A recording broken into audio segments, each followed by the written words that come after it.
thành công tốt đẹp. Kính thưa quý vị đại biểu khách quý, chương trình tổng kết hát chèo, hát sẩm và hát văn không chỉ là sân chơi bổ ích cho tất cả những người yêu nhạc truyền thống nói chung, mà còn là hoạt động thiết thực nhằm bảo tồn và phát huy nghệ thuật truyền thống văn hóa dân tộc sau mỗi khóa học. Ngay sau đây xin mời quý vị đại biểu khách quý cùng toàn thể nhân dân thưởng thức chương trình văn nghệ báo cáo tổng kết lớp bồi dưỡng hát chèo, hát sẩm và nâng cao kỹ năng sử dụng nhạc cụ dân tộc thành phố Hoa Lư năm 2025. Mở đầu chương trình là tiết mục hát chèo về với đất Ninh Bình, làn điệu Trức Cẩm Hồi Văn, soạn lời Trần Đình Văn, biểu diễn Thu Hương, Kim Thoa cùng tốp múa.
quý cùng toàn thể nhân dân, chèo là một loại hình sân khấu cổ truyền Việt Nam. Nghệ thuật chèo mang đậm màu sắc dân tộc, giàu tính quần chúng, đã đi sâu vào gốc rễ đời sống xã hội và thấm nhuần tư tưởng con người Việt Nam. Chèo phản ánh đầy đủ mọi góc độ của bản sắc dân tộc Việt, phê phán những cái xấu trong xã hội, đưa ra những bài học quý giá về đạo đức và cách sống, tinh thần lạc quan, nhân ái, lòng tự hào dân tộc, kiên cường chống giặc ngoại xâm, bảo vệ Tổ quốc. Nối tiếp chương trình là làn điệu chèo Đường Trường Phải Chiều, trích trong vở chèo cổ Quân Âm Thị Kính, biểu diễn Minh Chiến Hồng Mây.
Tiếp nối chương trình là đèn đội chèo dân xuân biểu diễn tốp nữ. Hãy subscribe cho kênh Ghiền Mì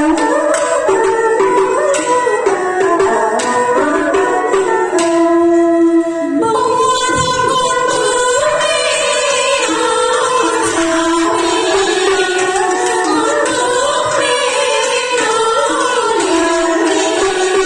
để không bỏ lỡ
Kính thưa quý vị, trong suốt quá trình hình thành và phát triển, hát sẩm luôn có vai trò và tầm ảnh hưởng nhất định đối với nền âm nhạc Việt Nam nói riêng và nền văn hóa Việt Nam nói chung. Được biết là hình thức hát dong phổ biến trong xã hội phong kiến trước đây, sẩm không là phương tiện kiếm sống của người khiếm thị mà còn là hoạt động giải trí của người nông dân lúc nông nhàn, là tiếng lòng của con người với cuộc sống cá nhân, với xã hội và đất nước. Xin mời quý vị cùng thưởng thức tiết mục hát sẩm Non Nước Cố Đô theo làn điệu Tàu Điện Chống Quân, Tốt